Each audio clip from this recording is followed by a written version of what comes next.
At the September meeting, the FOMC decided to cut by 50 basis points to begin their policy normalisation cycle.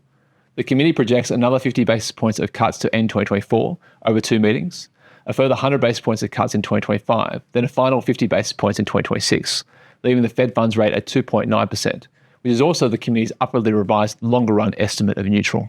The committee's statement and Chair Powell's remarks in the press conference were worded carefully to highlight that the 50 basis point cut was not a signal of concern in the outlook, but rather a response to inflation slowing near target and the risk to achieving its employment and inflation goals now being roughly in balance.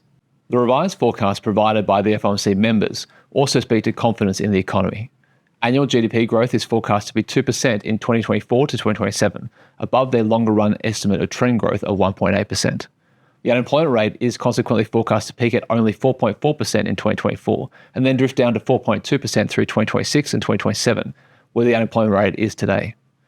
This implies little to no further deterioration in employment growth over the forecast period, in contrast to the marked deceleration in payrolls employment growth seen over the past 2 years, from 320,000 per month over the year to March 2023 to 174,000 average over the 12 months to March 2024, incorporating the BLS's initial annual revision guidance, and now 116,000 in the 3 months to August. The inflation projections also point to an economy in robust shape over the outlook, with both annual headline and core inflation to trough at 2%, not below.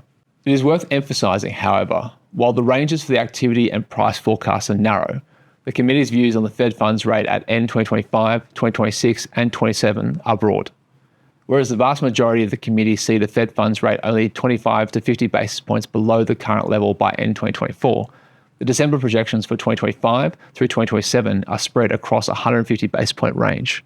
In 2027, the FOMC's full range of estimates for the Fed funds rate therefore stretches from 50 basis points below their neutral estimate to 100 basis points above. To us, this speaks to considerable uncertainty over how the balance of risk will evolve and, as per Chair Powell's remarks, a commitment to take timely action and not get behind with policy.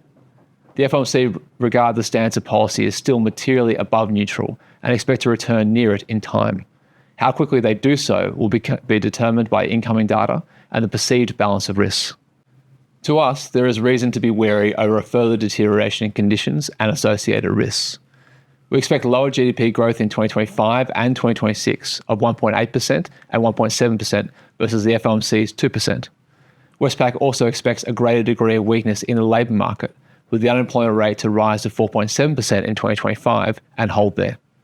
Still, we also see inflation modestly above the FOMC's 2% expectation in 25 and 26 as a result of supply-side pressures, which are not easily resolved, but, for the sake of inflation expectations, must be managed by the committee. The 3.375% we have forecast for the Fed funds rate for late 2025 speaks to these diverging risks and their persistence. The flow of data in coming months will be critical to assessing these uncertainties and their implications for the policy outlook.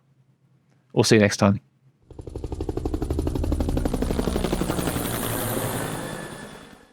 The content of this recording is informational and of general nature only, and is not intended to constitute a research report or reflect any recommendation or financial advice. It has been prepared without taking into account your objectives, financial situation, or needs, and investment decisions should not be based on it.